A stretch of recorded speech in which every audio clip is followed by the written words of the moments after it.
थेट जाऊया, चोकलिंगम या ठिकाणी बोलतायत। भेट झाल्यानंतर मी तुम्हाला ब्रीफिंग देतो।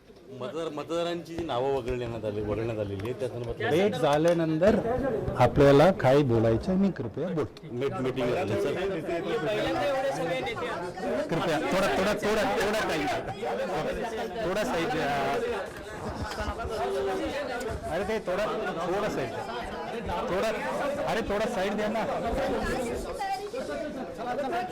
आज काही बोलणार नाही, पण भेट झाल्यानंतर निश्चितच बोलीन असं चोकलिंगम म्हणतात। आणि आता विरोधकांचं शिष्टमंडळ निवडणूक आयोगाकडे भेट घेण्याकरता रवाना होत आहे। शिष्टमंडळ मंत्रालयाच्या मुख्य दालनात दाखल झालेलं आहे आणि त्यानंतर भेट घेण्याकरता स्वतः चोकलिंगम देखील NX इमारतीच्या 6व्या मजल्यावर असलेल्या दालनात पोहोचतील आणि त्या ठिकाणी ही भेट होणार आहे। मी माझ्या PCI टीमला विनंती करीन की त्यांनी मंत्रालयातील आतल्या दालनाची दृश्य दाखवावीत। या ठिकाणी मनसेचे आणि आज आम्ही पाहतोय आदित्य ठाकरे, राज ठाकरे एकाच गाडीतून आलेले आहेत। तुम्ही निवेदन द्यायला चाललेला आहात, काय पहिली प्रतिक्रिया आहे? पहिली, दुसरी, तिसरी, चौथी सगळे ते देतील। या सगळ्या संदर्भात सगळी प्रतिक्रिया ही शिष्टमंडळातील वरिष्ठ नेतेच देतील असं म्हणतात अनिल परब। पण सगळ्यात महत्त्वाचं म्हणजे महत्त्वाची एक अपडेट तुमच्यापर्यंत पोहोचवते। केवळ असं म्हटलं जात होतं राज ठाकरे आणि उद्धव ठाकरे हेच एकाच कारमधून पोहोचलेले आहेत मंत्रालयात, पण तसं नाही आहे। तर आदित्य ठाकरे देखील राज ठाकरे यांच्या कारमधूनच पोहोचलेले आहेत मंत्रालयात आणि ही दृश्य आपण या क्षणी पाहतोय। राज ठाकरे, उद्धव ठाकरे आणि आदित्य ठाकरे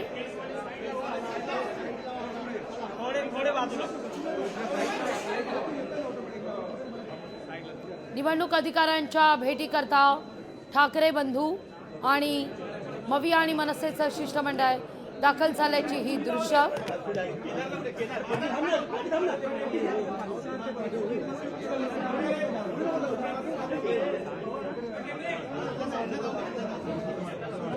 चोकलिंगम यांचं दालन मंत्रालयाच्या 6व्या मजल्यावर आहे NX इमारतीत, त्या ठिकाणी ही भेट होईल। या सगळ्याविषयी अपडेट घेतो आपले प्रतिनिधी स्वप्नील यांच्याकडून। स्वप्नील, आपण पाहतोय सुरुवातीला म्हटलं जात होतं राज ठाकरे, उद्धव ठाकरे एकाच कारमधून पोहोचले मंत्रालयात, पण केवळ दोघंच नाही तर तिघं, म्हणजे ठाकरे बंधूंच्या आपण म्हणूया एकूणच 3 पिढ्या, राज ठाकरे, उद्धव ठाकरे आणि आदित्य ठाकरे एकाच कारमधून मंत्रालयात। नक्कीच या ठिकाणी एकूणच 25 नंतर सर्वपक्षीय म्हणजे विरोधी पक्षातील जे शिष्टमंडळ आहे ते मंत्रालयाच्या दिशेने रवाना झालं। मात्र मी जसं सांगितलं या मंत्रालयाच्या परिसरामध्ये वाहतूक कोंडी मोठ्या प्रमाणात आहे। या वाहतूक कोंडीतून लवकरात लवकर प्रवास व्हावा यासाठी या विरोधी पक्षाच्या नेत्यांनी एकाच गाडीतून जास्तीत जास्त नेते जाण्याचा प्रयत्न केला। यामध्ये शरद पवार यांच्या गाडीमध्ये आपण राष्ट्रवादी काँग्रेसचे प्रदेशाध्यक्ष शशिकांत शिंदे होते, तर मात्र ठाकरे बंधूंनी एकत्र प्रवास केलेला आहे। या सर्व दरम्यान सुद्धा होते। खरं तर शिवालयाच्या गेटवरती उद्धव ठाकरे यांची गाडी लावलेली असताना या ठिकाणी राज ठाकरे आणि उद्धव ठाकरे यांनी पुढच्या गाडीमध्ये जाऊन बसण्यास पसंती दिली आणि ती राज ठाकरे यांची गाडी आहे। राज ठाकरे यांच्या गाडीमधून आदित्य ठाकरे आणि उद्धव ठाकरे यांनी प्रवास केला। हे मंत्रालयामध्ये शिष्टमंडळ दाखल झालेलं आहे। मंत्रालयामध्ये आता 6व्या मजल्यावरती हे शिष्टमंडळ जात आहे। लवकरच या ठिकाणी राज्य निवडणूक आयोगाची भेट होईल, बैठक होईल, तिथे निवेदन सुद्धा देण्यात येईल। मात्र या सर्व दरम्यान कुठेतरी एकजूट असल्याचं प्रथम दर्शनी या ठिकाणी दाखवण्यात आलेलं आहे। तर महायुतीला आमची एकजूट आहे हे या ठिकाणी महाविकास आघाडी असेल किंवा विरोधी पक्षांचे यांच्याकडून दाखवण्यात आलं आणि हे चित्र जनतेला सुद्धा दाखवण्यात आलेलं आहे की जर आपल्याला या महायुती विरोधात विजय मिळवायचा असेल तर एकत्रित आलं पाहिजे आणि एकत्रित लढलं पाहिजे। हा संदेश देण्याचं काम जे आहे ते विरोधी पक्षाकडून आज या ठिकाणी होताना पाहायला मिळतंय। खरं तर विरोधी पक्षांनी सत्ताधारी पक्षातील सुद्धा नेत्यांना या ठिकाणी आमंत्रित होतं।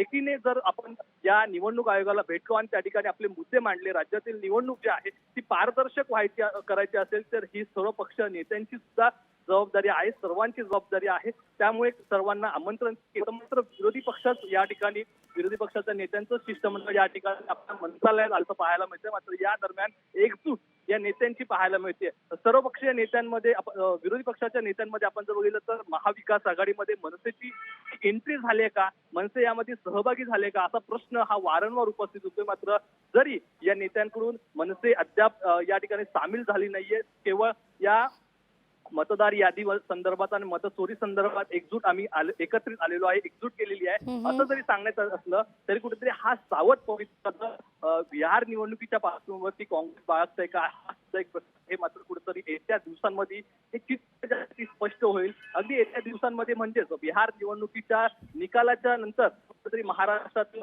महाविकास आघाडीमधील मनसेचं चित्र जे आहे ते कुठेतरी स्पष्ट होत जाईल असं एकंदरीत म्हटलं जातं. कारण या ठिकाणी काँग्रेसचे प्रदेशाध्यक्ष हर्षवर्धन सपकाळ नाहीयेत, मात्र काँग्रेसच्या वर्किंग कमिटीचे सदस्य असलेले भारत थोरात हे या ठिकाणी दाखल झाले आहेत. आज प्रदेशाध्यक्ष हर्षवर्धन सपकाळ हे दिल्लीमध्ये एकीकडे बैठकीसाठी गेलेले आहेत. हायकमांड सोबत त्यांची बैठक आहे, त्यामुळे या हायकमांडच्या बैठकीमध्ये सुद्धा महाराष्ट्रातील ज्या घडामोडी आहेत, संघटनात्मक चर्चा ही कुठेतरी महाराष्ट्रातील राजकीय समीकरण आहेत. अगदी स्वप्नील, तुम्ही फार महत्वाचा मुद्दा या ठिकाणी उपस्थित केला. हर्षवर्धन सपकाळ या ठिकाणी नाही आहेत, पण काल जेव्हा रमेश चेन्नीथला यांनी मनसे संदर्भात जे वक्तव्य केलेलं होतं, काँग्रेसमध्ये मविया येण्याच्या दृष्टिकोनातून अद्याप कोणतीही चर्चा नाही, तसं काँग्रेसकडून काही स्पष्ट करण्यात आलेलं नाही, किंबहुना याविषयी काँग्रेस अनभिज्ञ आहे असं रमेश चेन्नीथला म्हणालेले होते.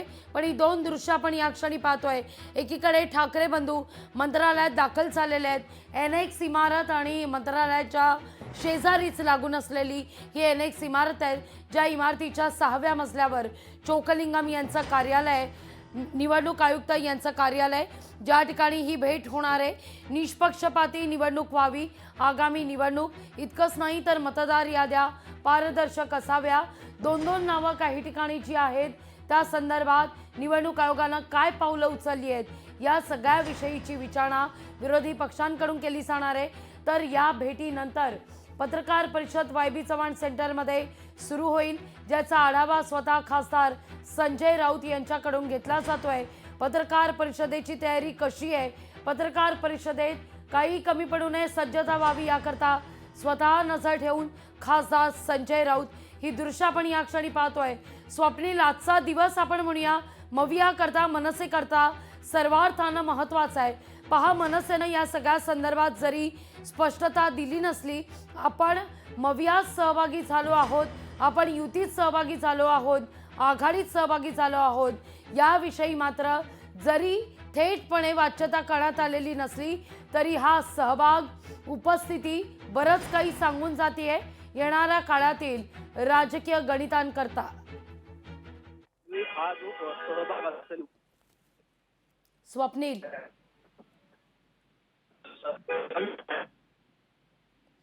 एकजूटता यामध्ये आपल्याला पाहायला मिळते. जरी मनसेकडून या ठिकाणी आम्ही युती किंवा आघाडीमध्ये सहभागी झालो नसतो, तयारी.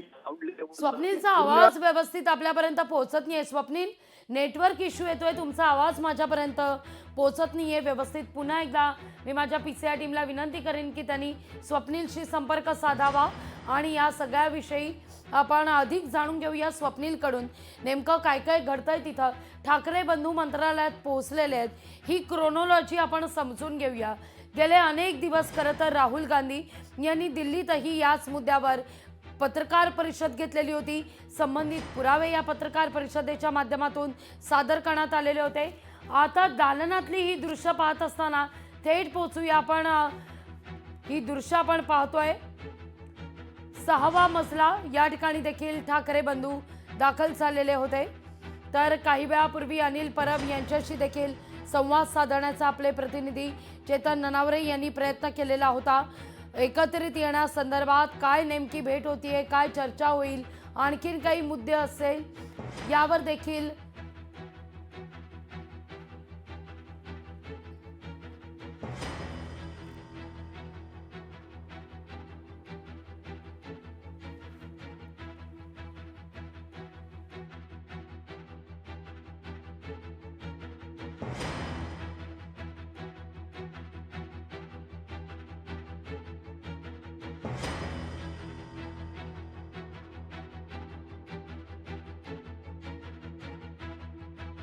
शिष्टमंडळ आता पोहोचलेलं आहे निवडणूक आयोगाच्या भेटी करता साधारणतः 12:30च्या दरम्यान विरोधकांचं हे शिष्टमंडळ आहे, ज्या शिष्टमंडळात शिवसेना उद्धव बाळासाहेब ठाकरे पक्षाचे सर्वेसर्वा उद्धव ठाकरे, मनसेचे सर्वेसर्वा राज ठाकरे, शरद पवार, शरदचंद्र पवार, राष्ट्रवादी काँग्रेस पक्ष आणि काँग्रेसकडून बाळासाहेब थोरात यांचा शिष्टमंडळात समावेश आहे.